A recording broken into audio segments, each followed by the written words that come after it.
గత రెండు మూడు రోజులుగా కల్వకుంట్ల చంద్రశేఖరరావు కుటుంబం యొక్క వాళ్ళ వ్యవహారం చూస్తే, ఇక వాళ్ళ ఓవర్ యాక్టింగ్ చూస్తే నాకు ఒక సామెత గుర్తుకొచ్చింది. నిత్య సంసార నీళ్ళ కొత్తేనంట బాయి మూలకోయిందంట.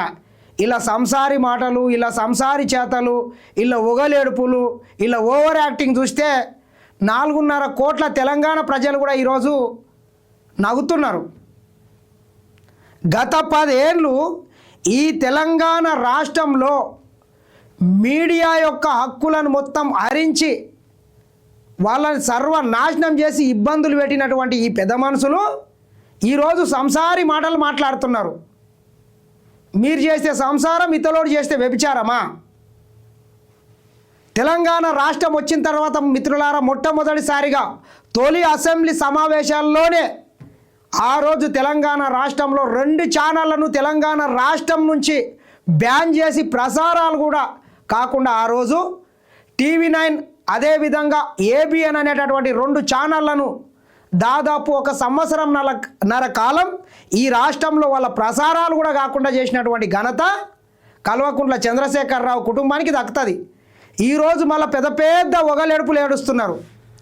అంతేకాదండోయ్, TV9 అనేటటువంటి ఛానల్ని మనకందరికీ తెలుసు, 24 గంటల న్యూస్ ప్రసారాలను మొట్టమొదటిసారిగా ప్రారంభించిందే రవిప్రకాష్ TV9 ఛానల్.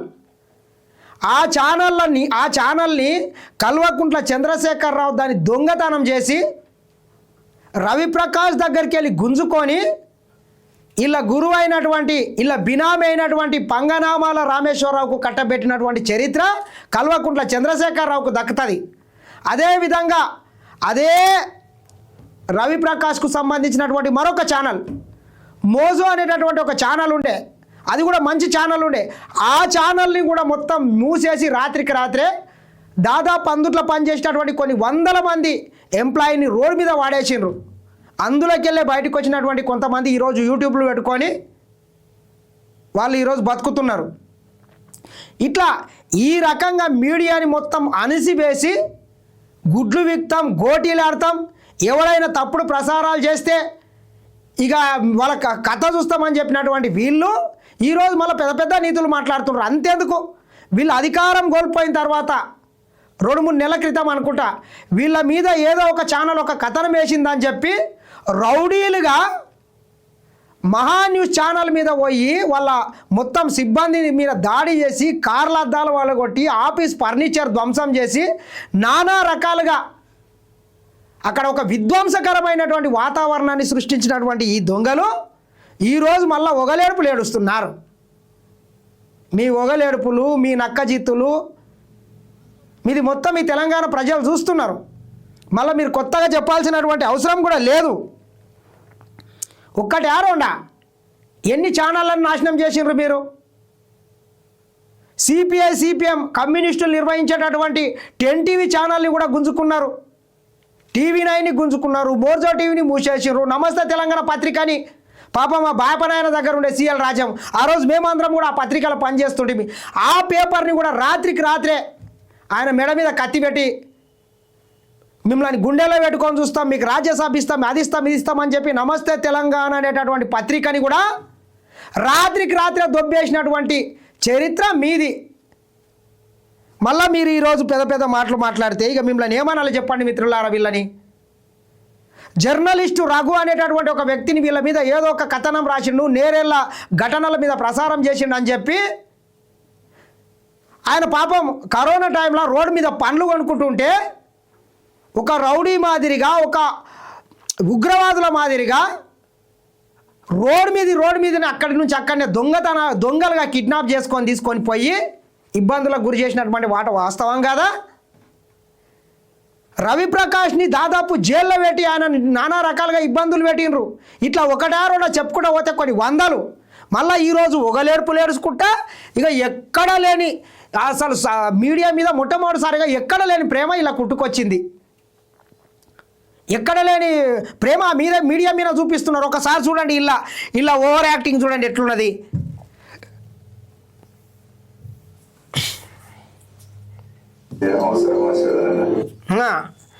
వీళ్ళు ఉన్నప్పుడేమో సంసారి కథ చేసి ఇక చూడండి హరీష్ రావు ఇక యాక్టింగ్లో మాత్రం ఇరగదీస్తాడు. మరి అర్ధరాత్రి పూట ఈ పండుగ పూట ఇళ్లలో వ్యాయామం చేయడం అవసరమా శ్రద్ధ? తప్పుడు కథనాలు ఏదైనా జరిగితే ప్రొసీజర్స్ ఉన్నాయి పోలీస్ మాన్యువల్ ప్రకారం. తప్పుడు కథనాలు ప్రచారం చేసిన వాళ్ళను జస్ట్ విచారణకు పిలిస్తే బీఆర్ఎస్ పార్టీ ఏం చేసింది మిత్రులారా? కాంగ్రెస్ పార్టీ చేసిందేంది? ఒక కలెక్టర్ మీద, ఒక ఐఏఎస్ ఆఫీసర్ మీద, మంత్రుల మీద, ముఖ్యమంత్రి మీద నోటికి ఎంతొస్తే అంత ఎటువంటి ఆధారం లేకుండా నిరాధారమైనటువంటి కథనాలు వేసి వాళ్ళ ప్రతిష్టకు భంగం చేసినని కేవలం విచారణకు పిలిస్తే వీళ్ళు బ్యాంకాకు వారిపోవడానికి ప్రయత్నం చేస్తే పోలీసులు పట్టుకొచ్చిండ్రు. దానికి ఒక్కొక్కడు అంగి చింపుకుంటాడు, లాగులు చింపుకొని రోడ్ల మీదకి వచ్చి నానా రకాలుగా యాగిలు చేస్తున్నారు. మేమేమన్నా టెర్రరిస్టులమా, ఉగ్రవాదులమా అంటున్నారు. ఇక మేము ఏమన్నంటే ఒక ఆమె చెప్తున్నది నేను ఆడపిల్లని, మా అక్కుల్ని కాలరాసుండ్రని చెప్తున్నది. ఆమె దేవి అంట యాంకర్. అమ్మ నీవే ఆడపిల్లవు కాదు, అతను కూడా ఆడపిల్లలే ఉన్నారు. నీలాగా ఏదో 10th క్లాస్ ఇంటర్మీడియట్ పాస్ అయ్యి రాలేదు. వాళ్ళు కఠోరమైనటువంటి చదువు చదివి కొన్ని సంవత్సరాలు ఒక యజ్ఞంలాగా భావించి వాళ్ళు ఈరోజు కలెక్టర్లు అయ్యి 24 గంటలు సమాజానికి వాళ్ళు ఈరోజు సేవ చేస్తున్నారు. నీలాగా 2 గంటలు 3 గంటలు న్యూస్ బులెటిన్ చదివి ఇంట్లో పోయి పండుకుంటలేరు. వాళ్ళు సమాజం మీద బాధ్యత ఉన్నటువంటి వ్యక్తులు. బడుగు బలహీన వర్గాల కోసము ఈ దేశాన్ని నిర్మించడంలో ఐఏఎస్ల పాత్ర, ఐపీఎస్ల పాత్ర ఉంటుంది. జీవితం మొత్తం వాళ్ళు దారవోసి పనిచేస్తారు. మీలాగా పార్ట్ టైం ఉద్యోగులు గారు. వాళ్ళు 24 గంటలు అందుబాటులో ఉంటారు. వ్యక్తిత్వాలు వాళ్ళకు ఉంటాయి, వాళ్ళకు కూడా కుటుంబాలు ఉంటాయి, వాళ్ళకు కూడా భర్తలు ఉంటారు, వాళ్ళకు కూడా ఫ్యామిలీస్ ఉంటాయి, వాళ్ళకు కూడా పిల్లలు ఉంటారు, బంధువులు ఉంటారు. వాళ్ళు కూడా సమాజంలో గౌరవప్రదమైనటువంటి పదవులలో ఉన్నటువంటి వ్యక్తులు. వాళ్ళు ఏం ఆధారాలు ఉన్నాయి, ఏం సాక్ష్యాలు ఉన్నాయని మీరు ఈరోజు వాళ్ళ మీద బట్టగాల్చి మీనేసిండ్రు.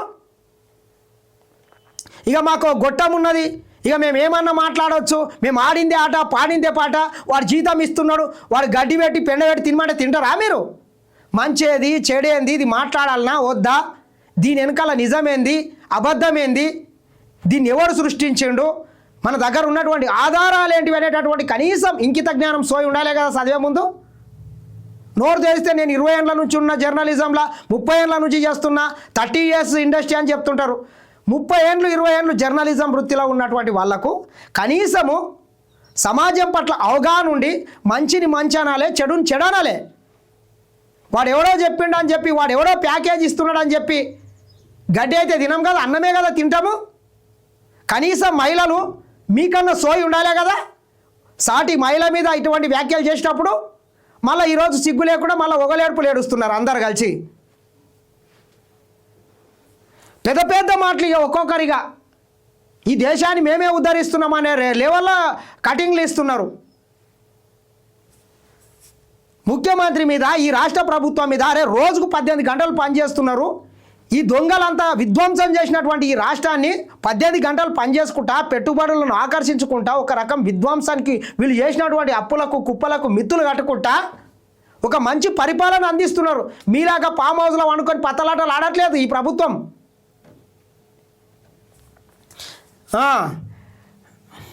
నాయకులు మీడియాపై ఎక్కడ లేని ప్రేమ ఒలకబోస్తున్నారు. మీడియా స్వేచ్ఛను హరించిన వీళ్లకు కనీసం మాట్లాడే అర్హత ఉందా?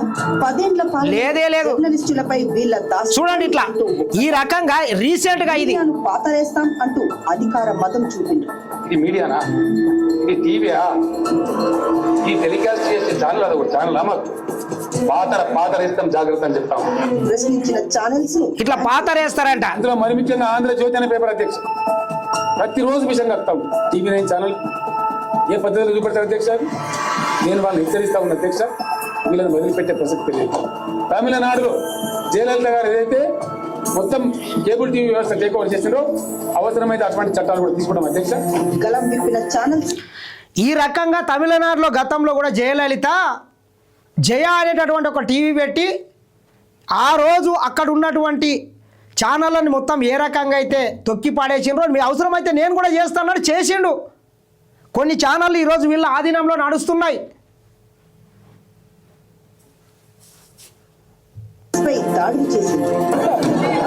చూడండి రీసెంట్గా ఇది ఈ రకంగా ఒగలేడుపులు ఏడుస్తూ ఇది టీవీయా? ఈ టెలికాస్ట్ చేసే ఛానల్ అది ఒక ఛానల్ మాకు పాతరిస్తాం జాగ్రత్త అని చెప్తాం. పాతరిస్తాం జాగ్రత్త అని చెప్తాం. అది వెలుగా V6 ఇంకోటా కాదు. అక్కడ V6 ఏం పెట్టారో మాకు తెలుసు, ఏం మాట్లాడతారో తెలుసు, ఏం డ్రామాలు చేస్తారో తెలుసు. మిమ్మల్ని ఎప్పుడు బ్యాన్ చేయాలి కూడా మాకు తెలుసు.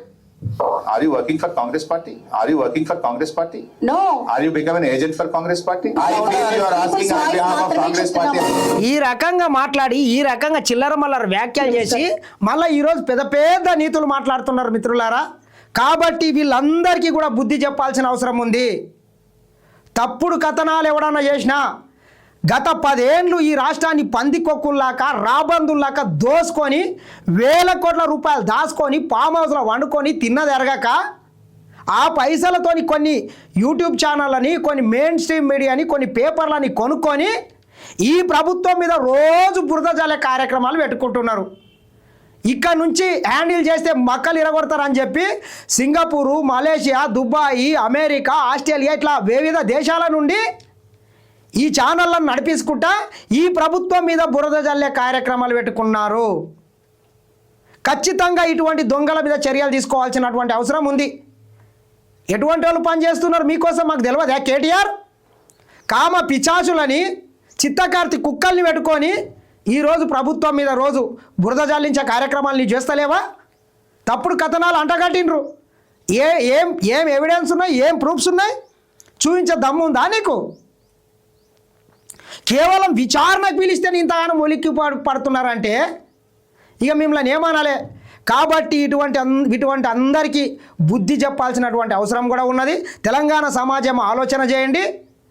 వీళ్ళని రాజకీయంగా తెలంగాణ ప్రజలు తొక్కి పడేసినటువంటి ప్రతిసారి ఇటువంటివి ఏదో వచ్చిగా మేము సమాజాన్ని ఉద్ధరిస్తామని చెప్పి సాకులు చెప్పుకుంటా డ్రామాలు వేస్తున్నారు. కాబట్టి ఈ డ్రామాలు చేసినటువంటి వ్యక్తులకు అందరికీ కూడా మనం ఖచ్చితంగా బుద్ధి చెప్పాల్సినటువంటి అవసరం ఉంది. ఇకనైనా ఇటువంటి తప్పుడు కథనాలు చేసినటువంటి ప్రతి ఒక్కరు కూడా తస్మాత్ జాగ్రత్త ఉన్నారు. చూడండి ఒకసారి ఈమెనే ఎవరైతే ఐఏఎస్ ఆఫీసర్ల మీద తప్పుడు కథనాలు వార్తలు చదివింది కదా, మళ్ళీ ఏమో నీతులు మాట్లాడుతుంది. ఒకసారి వినండి ఈమె అమ్మగారివి. నేను ఎన్టీవీ యాంకర్ డేవిడ్ మాట్లాడుతున్నాను. ఒక వార్తకు సంబంధించి నన్ను తెలంగాణ సిసిఎస్ పోలీసులు నిన్న నాకు కాల్ చేసి మాట్లాడుకుందాం రా అన్నారు. ఆ తర్వాత ఆఫీస్కి వచ్చారు, స్టేట్మెంట్ రికార్డ్ చేస్తామన్నారు. ఆ రికార్డ్ చేసే ప్రతి ప్రశ్న 3 గంటల పాటు నాకు ఎంత మెంటల్ హరాస్మెంట్ ఉన్నా, నాకు సంబంధించింది కాకపోయినా కేవలం నేను చేసింది వార్తను చదివాను. అది నా వృత్తి ధర్మంలో భాగం. అమ్మ నీ వృత్తి ధర్మం ఉండొచ్చు, బాగానే ఉంటుంది. సాటి మహిళ మీద ఈ సభ్య సమాజం తలదించుకునే విధంగా వ్యాఖ్యలు చేయడానికి నీకు బుద్ధి ఎట్లా వచ్చినది? కడుపు కన్నమే కదా తింటాం. గడ్డో పెన్నో తెచ్చి వాడు ఎవడో పెట్టిండు ఖచ్చితంగా నీ తినాల్సిందే, తినకపోతే నీకు నేను ఉద్యోగం ఇయ్యను లేకుంటే నేను జీతం ఇయ్యను అంటే తినం కదా. ఆలోచన చేయాల్సినటువంటి బాధ్యత మన మీద కూడా ఉంది కదా. మనం కూడా సుదీర్ఘకాలంగా ఈ వృత్తిలో ఉన్నాం కదా. మంచేది చెడేంది, ఆ వార్తను ఎవరు తీసుకొచ్చిండు, వాళ్ళ దగ్గర ఉన్నటువంటి ఎవిడెన్స్ ఏంది అని చెప్పాల్సిన అవసరం అయితే ఖచ్చితంగా ఉన్నది కదా. మరీ వాడు జీతం ఇస్తున్నాడు అని చెప్పి వాడు ఏం చెప్తే అది చేయాల్సినటువంటి కర్మ మనకు లేదు కదా. అందుగానే చదివాను. నాకు ప్రతిరోజు నేను వార్తలు చదవడమే నాకు నేను చేసే ఉద్యోగానికి నాకు శాలరీ వస్తుంది. కాబట్టి ఏ శాలరీ కోసం ఏమైనా చేస్తావన్నట్లా. అందులో భాగంగా చేసిన నా వృత్తి ధర్మంలో వాళ్ళు నన్ను అడిగినప్పుడు ప్రతి ప్రశ్నకు నేను స్టూడియోలో ఎంటర్ అయిన దగ్గర నుంచి మినిట్ టు మినిట్ వాళ్ళకి ఆన్సర్ చేశాను. 3 గంటల పాటు నాకు ఎంత మెంటల్ హారాస్మెంట్ ఉన్నప్పటికీ కూడా చాలా పేషెన్సీగా ఇచ్చాను. అయినప్పటికీ మళ్ళీ నేను రాత్రి కాల్ చేశారు. నేను రాత్రి కాల్ చేసి మళ్ళీ ఈ రోజు పొద్దున మళ్ళీ స్టేట్మెంట్ రికార్డ్ చేయాలి, మళ్ళీ రమ్మన్నారు. నేను ఒక మహిళా జర్నలిస్ట్ని. నా ఇంటికి వచ్చారు, నా హస్బెండ్ తో మాట్లాడారు. నిజానికి నా ఇంట్లో వాళ్ళు ఇబ్బంది పెట్టాల్సినంత అవసరం లేదు. నేనేం దొంగను కాదు, నేను ఒక జర్నలిస్ట్ని. 22 సంవత్సరాల పాటు ఒక్కొక్క మెట్టు ఎక్కుతూ మా కెరీర్ బిల్డ్ చేసుకున్నా. ఇప్పుడు 22 సంవత్సరాలు నీ కెరీర్ని బిల్డ్ చేసుకున్నావు, బాగానే ఉంటుంది. ఒక IAS 10th class intermediate pass కావడానికే ఈరోజు ఇబ్బందులు పడేటటువంటి టైంలో ఒక ఐఏఎస్ ఎంత చదివితే, ఎన్ని సంవత్సరాలు చదివితే, ఎన్ని గంటలు చదివితే ఐఏఎస్ అవుతారు, ఒక కలెక్టర్ అవుతారు. ఒక కలెక్టర్ అయ్యి ఒక జిల్లాకు మొత్తం సేవలు అందిస్తారు వాళ్ళు. ఈ సమాజాన్ని నిర్మించేటటువంటి దాంట్లో వాళ్ళకి భాగస్వాములు.